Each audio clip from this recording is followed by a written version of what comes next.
16 stades répartis dans 3 pays, 48 équipes qui vont disputer 104 matchs. Le Mondial 2026 est le plus grand jamais organisé. Le plus grand et peut-être bien aussi le plus critiqué. Tarifs astronomiques, problèmes de visa aux États-Unis, menaces des cartels au Mexique. Pourquoi ce mondial est-il aussi critiqué? Pour mieux décrypter l'actualité, n'oubliez pas de vous abonner à la chaîne AFP. À 86 ans, Fernando Rueda tape encore un peu dans le ballon et il garde un souvenir ému des 2 précédentes Coupes du Monde qui se sont jouées dans son pays, le Mexique. Yo en los 70 estaba recién casado, pero lo seguí puntualmente. Ya en el 86 sí ya tuve la oportunidad de asistir a través de 2 abonos.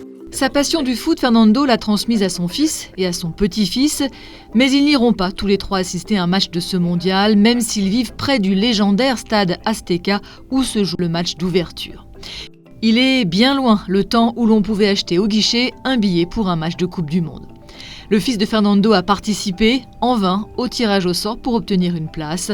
Le marché noir reste son seul espoir.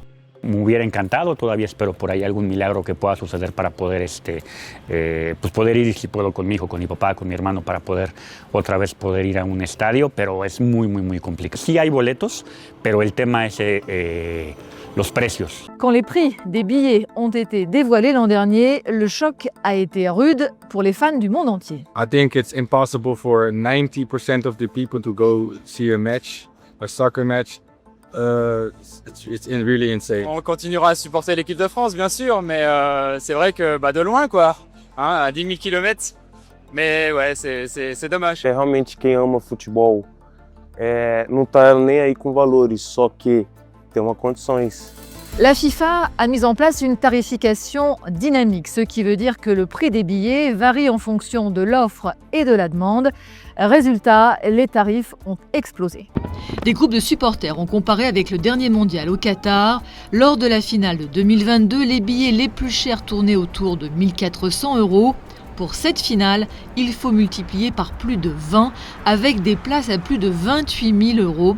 Un billet a même été mis en vente à près de 10 millions d'euros sur le propre site de revente de la FIFA.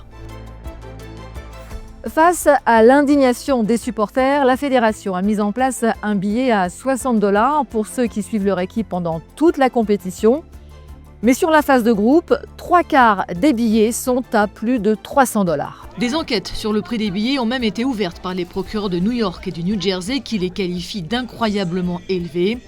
Réplique de la FIFA, ces prix reflètent ce que les amateurs de sport aux États-Unis ont l'habitude de payer et la demande est suffisamment forte pour supporter de tels tarifs. Et il n'y a pas que le prix des billets qui pose problème. Prendre le train à New York pour rejoindre le MetLife Stadium dans le New Jersey coûte habituellement 12,90 $, mais quand ce stade accueillera un match du mondial, ce sera quasiment 8 fois plus cher. It's taken advantage of the fans. Absolute insanity. It's ridiculous. L'État du New Jersey explique que la FIFA n'aide pas à financer les transports et que c'est donc à lui de trouver le moyen de couvrir les coûts d'acheminement de milliers de supporters supplémentaires. Pour ceux qui auront réussi à entrer dans un stade, autre problème auquel ils pourraient avoir à faire face, la température. Des scientifiques ont en effet alerté, 1/4 des matchs, y compris la finale, pourraient se jouer dans des conditions de chaleur éprouvantes. Le risque de canicule a doublé depuis la dernière fois que les États-Unis ont accueilli une Coupe du Monde en 1994. La chaleur avait bien sûr été un défi lors du mondial au Qatar, mais celui-ci avait eu lieu en hiver et la plupart des stades étaient climatisés. Pour cette Coupe du Monde, seuls 3 des 16 stades sont climatisés.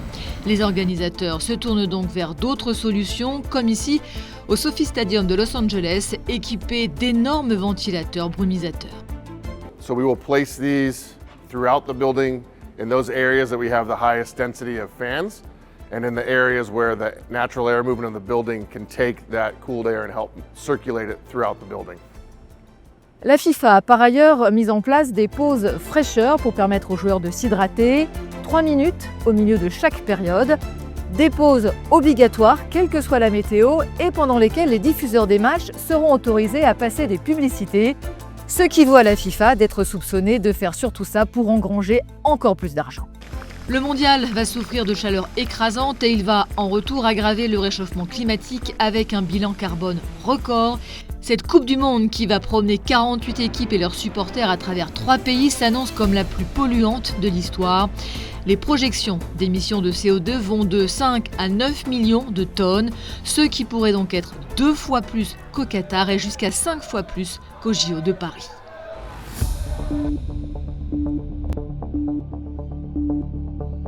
Rarement, la préparation d'une Coupe du Monde aura été autant impactée par l'extra-sportif, comme prise en otage par l'imprévisibilité de Donald Trump.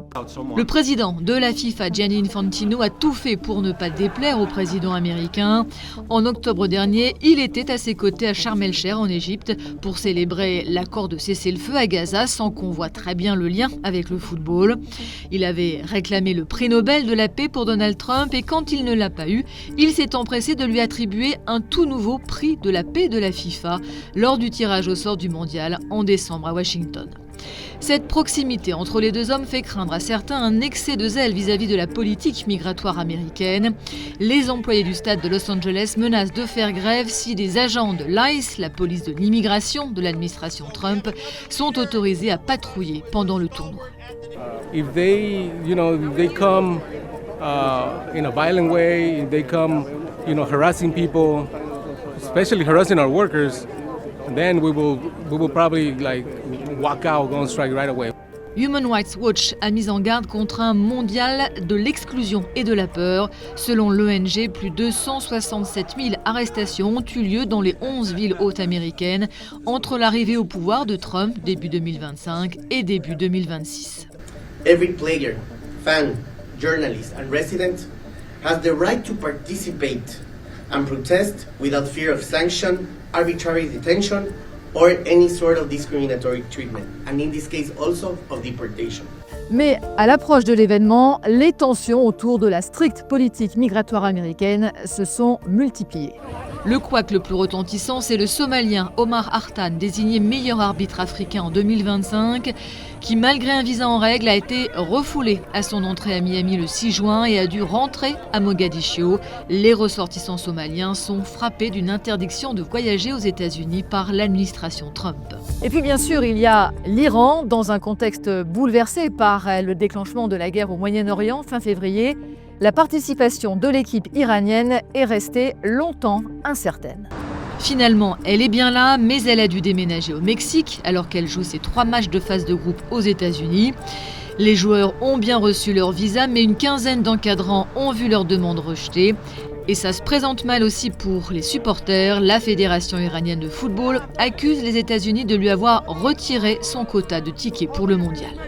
I think America absolutely ruined it because people are stressed because of the visas. They're stressed. The America bringing politics with football is absolutely ridiculous. Voilà ce qui s'est passé au Mexique, dans l'état de Jalisco, un peu plus de 100 jours avant la Coupe du Monde. Un déchaînement de violence en réaction à la mort lors d'une opération de l'armée mexicaine d'El Mencho, le plus grand baron de la drogue du pays. Or, 4 matchs sont prévus dans la capitale de cet état, Guadalajara. Militaires, policiers, agents privés, les autorités mexicaines ont annoncé le déploiement de 100 000 hommes pour garantir la sécurité à Guadalajara et dans les 2 autres villes hautes du mondial, Monterrey et Mexico. C'est bizarre de voir assez de policiers, bien sûr, parce qu'en Australie et en Canada, il n'y a pas de policiers en groupe comme ça, alors ouais, des fois c'est un peu à inquiéter. Posiblemente los que somos de aquí, de México, tal vez no, pero los turistas, sin embargo, yo siento que sí posiblemente terminen asustados o se lleven una mala experiencia de todo esto. À seulement 3 km du stade de Guadalajara, cette maison témoigne de la férocité des cartels. 5 otages y ont été libérés en janvier. On peut encore voir les chaînes qui les retenaient prisonniers. Eux ont eu la chance de survivre. Ici, en périphérie de la ville, 227 sacs de restes humains ont été découverts l'an dernier dans une fosse commune. Le rythme des disparitions au Mexique s'est accéléré ces dernières années pour atteindre plus de 130 000 personnes depuis 2006. Entonces creo que no hay nada que festejar. Me parece muy grotesca la situación en la que el país festeja goles mientras nosotros estamos en campo buscando. México campeón en esta aparición. À moins d'une semaine du coup d'envoi, les proches des disparus ont manifesté devant le lieu où était exposé le trophée de la Coupe du Monde pour se rappeler aux bons souvenirs des autorités. Están desapareciendo gente para el crimen organizado y el gobierno no hace nada, pero sí hace un mundial. ¿Qué te paga el mundial? ¿A ti qué te paga el mundial? Mentira, mentira, la misma parte.